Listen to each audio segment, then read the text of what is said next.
So, hello everyone. So today we're going to talk about dimension and what that means for our data.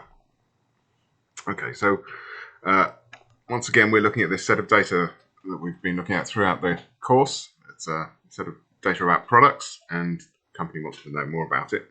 And last week we looked at distribution and deviation and outliers. Particularly we focused on seasonality. So some products we saw when we looked at the daily data, they were exhibiting quarterly or weekly seasonality. And we also looked at outliers when comparing, say, marketing with sales. This week, we're going to investigate those outliers a bit more by focusing on the summary data. So this is the data where we've got one piece of data per product. So, for example, the price of that product or the amount of marketing spent on that product. Or we can derive that data such as the sum of the total sales over the year for that product. Okay, and we're going to use a set of techniques. Actually, we're going to see quite a few different techniques in this lecture. We're going to see about comparative bar charts, which is what that one is that you can see on the right there. Radar and spider plots, sometimes called radar plots, sometimes called spider plots.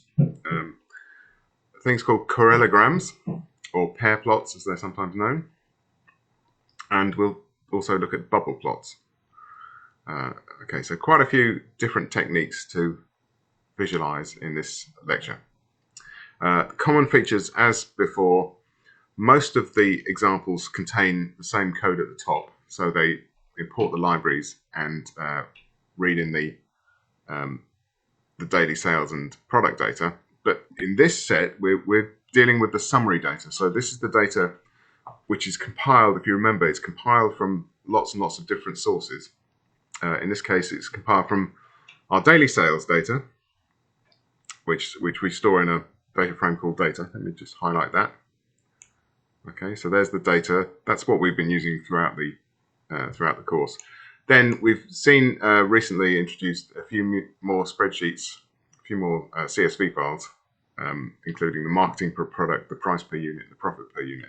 They are very small spreadsheets because they have, as I say, just one piece of data per product. So effectively, we've got 25 products, 25 bits of data. And then we take those four sheets, those four spreadsheets, those four CSV files, and compile them into a data frame that's got columns such as price, profit, sales, marketing, and cost. And as we saw before, these columns come from different sources. So some of them, such as the price per unit, the profit per unit, they're just read in from the spreadsheets. I've put them here temporarily into their own data frame. So you can see the marketing data, the price per unit, profit per unit are each in their own data frame. Don't have to do that. We could just read them straight into our summary data frame. But I've put them into separate ones, and then they're made into columns. So you can see there's the price per unit, there's the profit per unit, and there's the marketing data. Then we get the sales data by just adding up all the columns of all the daily sales. So we use the .sum to add up all the columns.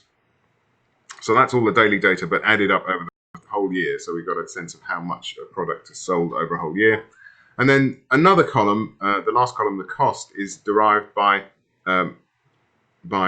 subtracting the profit from the price. Okay, so you can see that from these four data sources, I can manipulate them a bit.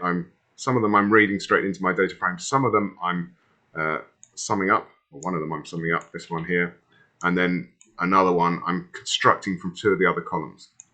Okay, so we're going to explore this summary data in much more detail today. It contains 5 attributes, or sometimes known as variables or columns. I mean, obviously, if we printed them out, if I do this, if I print the summary data.head, as I've done here, then I'll get, you can see there's 5 columns, and each column has 25 rows, which is one for each product. Remember, the products are labeled A all the way to Y. There's no Z product.